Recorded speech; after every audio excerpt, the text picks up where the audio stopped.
Hello दोस्तों, welcome to sleepy classes.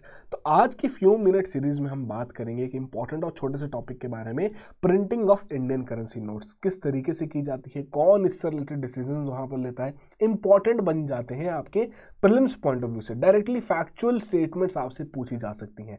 तो क्यों इस टॉपिक को हम डिस्कस कर रहे हैं कि रिसेंटली ही अरविंद केजरीवाल जी ने अपने पार्टी लीडर्स के साथ एक यहाँ पर मुहिम शुरू की, सेंट्रल गवर्नमेंट को यहाँ पर कहा कि भैया आप जो लक्ष्मी जी और गणेश जी की फोटोज है उनको करेंसी नोट्स पर वहां पर ऐड ऑन कीजिए in order to bring prosperity to the country. तो एक नई यहां पर मुहिम शुरू कर दी गई जो कि आपके लिए किस तरीके से इंपॉर्टेंट बन जाती है एज एन यूपीएससी एस्पिरेंट, कि आपको पता होना जरूरी है कि इस प्रकार के जो डिसीजंस है किसके द्वारा यहां पर लिए जाएंगे, किस हिसाब से प्रोसेस पूरी रन होगी, और उसके अलावा आरबीआई का और क्या रोल है आपकी करेंसी मैनेजमेंट में। तो कुछ कुछ इंपॉर्टेंट फैक्ट्स रहेंगे जो कि आज हम इस पर्टिकुलर टॉपिक से रिलेटेड यहां पर डिस्कस करेंगे। सबसे पहली बात, कौन यहां पर डिसीजंस लेता है। तो जैसे कि आपको पता ही होना चाहिए कि किसी भी प्रकार के चेंजेस डिजाइन में या आपके बैंक नोट्स की फॉर्म में या कॉइन से रिलेटेड वो आपके आरबीआई और सेंट्रल गवर्नमेंट द्वारा यहां पर लिए जाते हैं। तो बैंक नोट्स किस तरीके से होते हैं, कॉइन्स का क्या सिस्टम रहता है, उसको समझने की यहां पर कोशिश करेंगे। तो बेसिकली बैंक नोट या करेंसी नोट से रिलेटेड किसी भी चेंज रहेगा डिजाइन में तो यहां पर वो अप्रूवल किया जाएगा पहले आरबीआई के सेंट्रल बोर्ड द्वारा और लास्ट में आपकी केंद्रीय सरकार उसे यहां पर अप्रूव करेगी। और यदि अगर हम बात करें कॉइन्स के केस में तो जो भी चेंजेस रहेंगे उसका जो भी कार्यभार है, जो भी दारोमदार है, वो आपका सेंट्रल गवर्नमेंट के पास रहेगा। सेंट्रल गवर्नमेंट इससे रिलेटेड चेंजेस को यहां पर अप्रूव करेगा। आरबीआई का सच यहां पर कोई रोल नहीं है। वहीं अगर हम नोट्स, करेंसी नोट्स के चेंजेस में बात करें तो वहां पर आरबीआई के सेंट्रल बोर्ड का पहले अप्रूवल लगेगा, फिर वो सेंट्रल गवर्नमेंट को वहां पर भेजा जाएगा। सेंट्रल गवर्नमेंट फाइनली इसे कहेगा कि क्या इसे अप्रूव करना है, नहीं।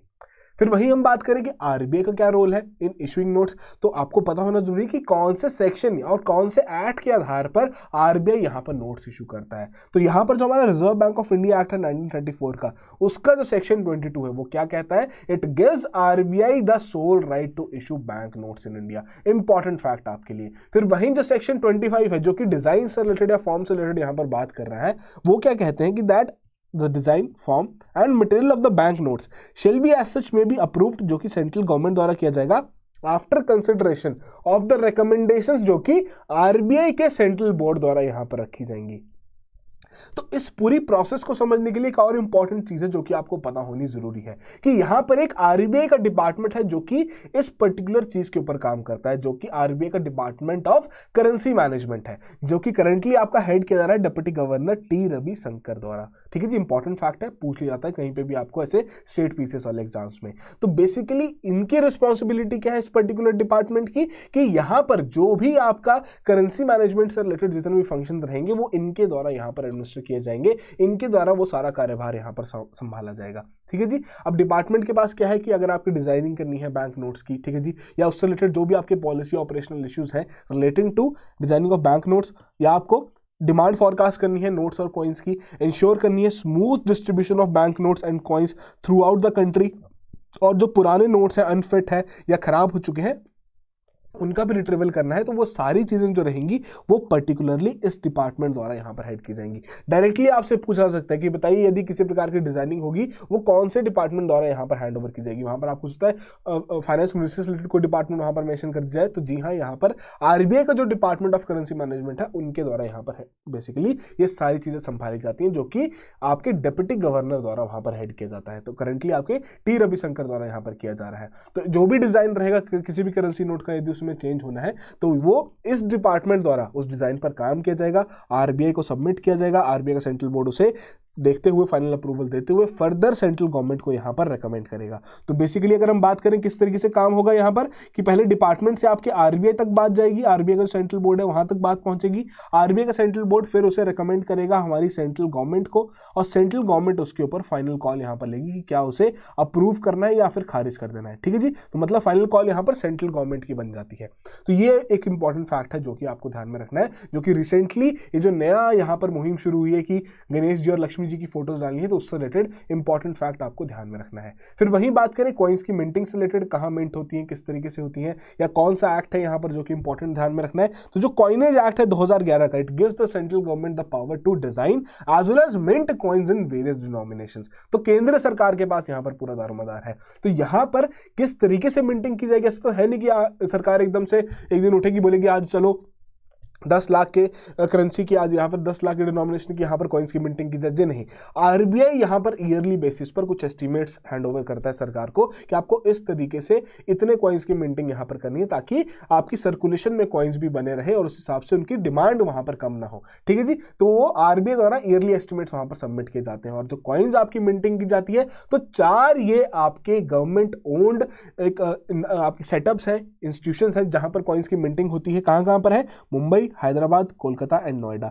इंपॉर्टेंट फैक्ट है, स्टेट पीसीएस से एग्जाम्स में डायरेक्टली पूछ ले जाते हैं या फिर यूपीएससी में मल्टीपल स्टेटमेंट्स के तौर पर भी कहीं ना कहीं ऐसी स्टेटमेंट आपको डाली जा सकती है। फिर वही बात करें आरबीआई की करेंसी मैनेजमेंट से रिलेटेड कि आरबीआई किस तरीके से यहां पर करेंसी मैनेजमेंट करता है, कैसे सर्कुलेशन मेंटेन करके रखता है, तो यहां पर सिर्फ और सिर्फ आरबीआई अकेले इसका डिसीजंस नहीं लेते, उनकी कंसल्टेशन में यहां पर सेंट्रल गवर्नमेंट भी रहती है, बाकी स्टेक होल्डर्स भी रहेंगे जिनके द्वारा यहां पर एस्टिमेट्स तैयार किए जाते हैं कि कितने क्वांटिटी के जो बैंक नोट्स हैं वो हमें जरूरत पड़ेगी हमारे सर्कुलेशन में, कितनी सप्लाई उनकी वहां पर करनी है, ताकि उस हिसाब से प्रिंटिंग प्रेसेस को भी वो एस्टिमेट्स दिए जा सके ताकि इंश्योर्ड रहे कि एक कंसिस्टेंट वहां पर सप्लाई बनी रहे नोट्स की हमारे पूरे सिस्टम में। और उसके लिए क्या करना पड़ता है कि पूरी हर एक चीज को ऑब्जर्व करना पड़ेगा, देखना पड़ेगा पुराने नोट्स कितने हैं, कौन से खराब हो चुके हैं। तो जब दोबारा उनके पास नोट्स आते हैं तो उसको देखते हैं कि वो फिट है सर्कुलेशन के लिए, यदि फिट होंगे तो दोबारा री इशू कर दिए जाएंगे, यदि खराब हो चुके होंगे, सॉइल्ड हो चुके होंगे, म्यूटिलेटेड हो चुके होंगे तो बिल्कुल उसे डिस्ट्रॉय कर दिया जाएगा और उतनी ही वैल्यू के और प्रिंटिंग वहां पर कर दी जाएगी ताकि आपकी जो सर्कुलेशन में जो पैसा वहां पर चल रहा है, बैंक नोट जो वहां पर चल रहे हैं, उनमें किसी प्रकार की कमी ना आए। तो अभी किस प्रकार से प्रिंटिंग कहां की जा रही है वो आपके लिए इंपॉर्टेंट फैक्ट है कि तो दो जो आपकी ऐसी प्रिंटिंग प्रेसेस है नासिक और देवास में, तो ये तो रही आपकी भारत सरकार द्वारा ओन की जा रही है। ठीक है जी, इंपॉर्टेंट फैक्ट है, बिल्कुल ध्यान में रखना है। फिर वहीं जो बाकी की दो है वो यहां पर आरबीआई द्वारा ओन की जाती है through it's Holi own subsidiary भारतीय रिजर्व बैंक नोट मुद्रण लिमिटेड। इंपॉर्टेंट फैक्ट है, स्टेट पीसीएस और प्रीलिम्स में इजीली आपसे पूछा जा सकता है और ये आपका इंडियन एक्सप्रेस में भी मेंशन था, तो सोचा थोड़ा इस तरीके के इंपॉर्टेंट फैक्ट्स का पता होना बहुत जरूरी। कहीं एक आधा क्वेश्चन बन गया तो डेफिनेटली इस सेशन का जो फ्रूटफुल रिजल्ट है वो तो हमें यहाँ पर मिल ही जाएगा। ठीक है जी, तो ये इंपॉर्टेंट फैक्ट्स हैं जो कि आपको यहाँ पर ध्यान में रखने हैं। फिर वही बात करें किस प्रकार के नोट्स अभी तक इशू हो चुके हैं, एक बेसिक्स इंफॉर्मेशन है जो कि आपने नोट्स में कंपाइल कर सकते हैं। सबसे पहले आपके अशोका पिलर बैंक नोट्स वहां पर आए थे 1949 में, 1 रुपए का नोट यहाँ पर इशू किया गया था जहां पर गांधी जी की फोटो अभी हम देखते हैं तो वहां पर अशोका पिलर की फोटो वहां पर थी। ठीक है जी, फिर उसके बाद आपकी महात्मा गांधी सीरीज आई 1996 में, तो उसमें क्या हुआ कि जो आपका सिंबल था अशोका पिलर का, इसको थोड़ा लेफ्ट साइड मूव कर दिया गया, गांधी जी की फोटो वहां पर लगा दी गई, गांधी जी का पोर्ट्रेट भी था, उनका वाटरमार्क भी इन नोट्स में यहां पर ऐड कर दिया जा चुका था। फिर आई थी आपकी अगली सीरीज 2005 में जो कि आपने 1000 रुपए के नोट्स वहां पर देखे होंगे, जो कि फर्दर जब डिमोनेटाइजेशन हुई थी 2016 में तो ये सारे नोट्स यहां पर बंद कर दिए गए थे 500 और 1000 के। ठीक है जी, तो ये आपके लिए इंपॉर्टेंट पॉइंट यहां पर रहेगा कि कौन सी सीरीज से बिलोंग करते थे, तो महात्मा गांधी सीरीज 2005 की थी, उससे ये पर्टिकुलर नोट्स यहां पर बिलोंग करते थे। फिर आती है आपकी 2016 की सीरीज जो कि बेसिकली हाईलाइट करता है cultural heritage, scientific achievements of our country, जो कि आपने देखी भी होंगी, अलग अलग नोट्स पे अलग अलग तरीके के वहां पर आपके इंप्रेशंस वहां पर डाले गए होते हैं। तो ये भी कुछ अलग तरीके से रिड्यूस डायमेंशंस यहां पर रखी गई थी ताकि वॉलेट फ्रेंडली भी बनाया जा सके and are expected to less wear and tear. ठीक है जी, और कलर स्कीम जो थी वो भी काफी शार्प और विविड वहां पर रखी गई थी, जो कि अलग अलग नोट्स की अलग अलग कलर स्कीम वहां पर रखी गई है।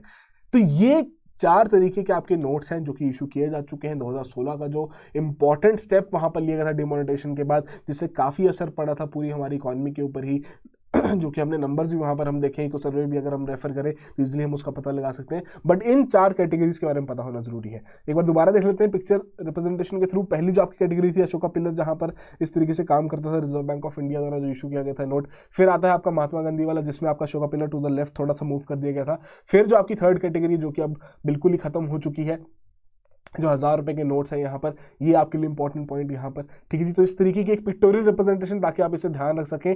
आपके लिए होमवर्क यहाँ पर क्या है कि आप बताइए जो कि 2000 का पहला नोट जो वहां पर इशू किया गया था उसकी थीम क्या थी, किसके ऊपर वो बेस्ड था। ठीक है जी, कोई ना कोई ऐसी हिस्टोरिकल या कोई साइंटिफिक अचीवमेंट रही होगी जिसके ऊपर वो बेस्ड होगा, तो डेफिनेटली उसका कमेंट बॉक्स में जरूर मेंशन कीजिएगा। तो इस तरीके के जितने भी सेशंस रहते हैं इंपॉर्टेंट रहते हैं करंट अफेयर्स से रिलेटेड, जो भी रेलेवेंट फैक्ट्स हैं, जो भी रेलेवेंट डिटेल्स हैं या रेलेवेंट कॉन्सेप्ट्स हैं, वो आप तक हम पहुंचा सके। तो रेगुलरली इस इनिशिएटिव को फॉलो करते रहिए ताकि इस तरीके से आपकी प्रीलिम्स की प्रिपरेशन भी अच्छे से बनी रहे। और खासकर जो बाकी इनिशिएटिव्स है, एडिटोरियल आपका वहां पर हो गया, या उसके अलावा का मेंस आंसर राइटिंग का जो अभी आपका डेली बेसिस पे वहां पर आंसर्स आपको प्रोवाइड किए जा रहे हैं, उसको भी आप बहुत फ्रूटफुल तरीके से यूज कर सकते हैं ताकि आपकी एक होलिस्टिक प्रिपरेशन वहां पर हो सके।